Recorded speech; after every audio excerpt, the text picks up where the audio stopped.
Let's get started by introducing a virtual teaming process.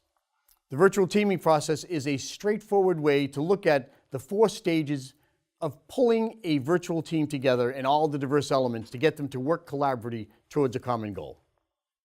The first stage, logically enough, is planning. And the thing about the planning stage with virtual teams is critical because not only do you have to think about why we're forming the team, what is its purpose and goals, we have to think of the composition of the team, who's going to be on it, why, what's the size of the team. And we're going to think of the context in which it's operating. And all of those elements become a little bit more complex, if not infinitely more complex, when trying to pull together all of the geographically dispersed, culturally different, diverse elements that make a virtual team. And the manager needs to think through this process before pulling all of these resources together. Because while virtual teams can be cost efficient, they also can sap a lot of time and steal and create a lot of useless cycles if the manager hasn't thought through and planned for what are they trying to achieve with this virtual team. Once the manager has figured that out and may well have brought in some key team members to go through the planning process, he or she needs to start pulling the team together during the forming stage, stage 2.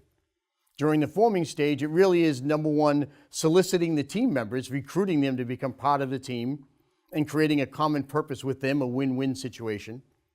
And it's also about launching the team, bringing together the first meeting, introducing what's going to happen, and starting to move forward.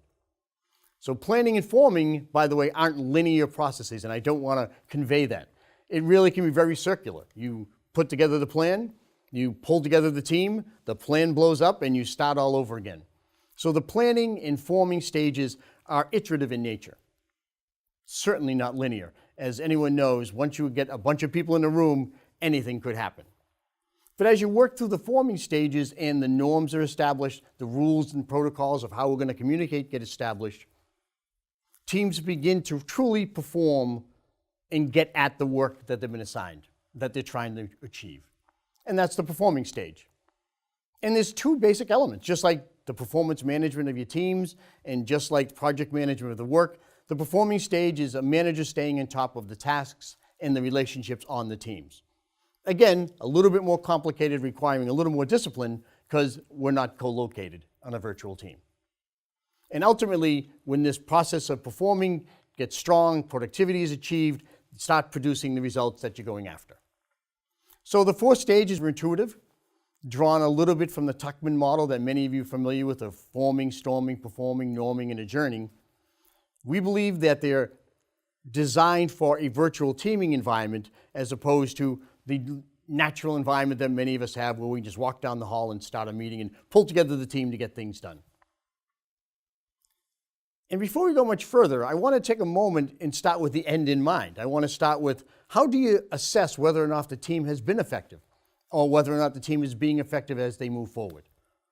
There's basically 3 criteria that we can look at to assess the effectiveness of a team. One is, are they achieving results and have they achieved the result that we desired, quality, quantity, timeliness, etc.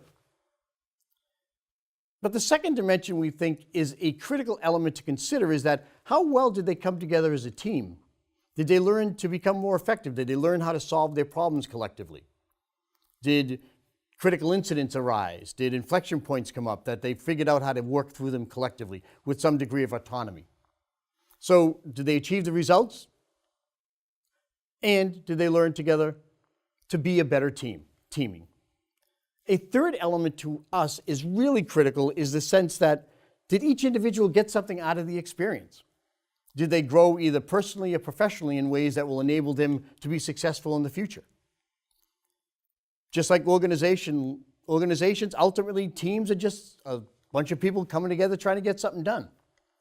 So leaders need to be concerned with not only achieving results, not only making sure that the team is effective at what they do, but that each individual is maximizing the experience and getting individual value out of it.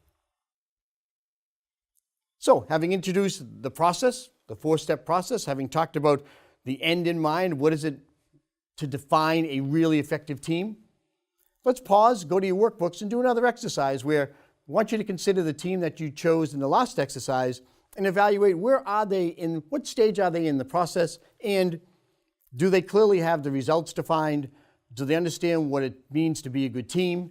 And does each individual understand what the value they're going to get out of the experience could be? So please take a moment, go to the workbook, and then we'll continue.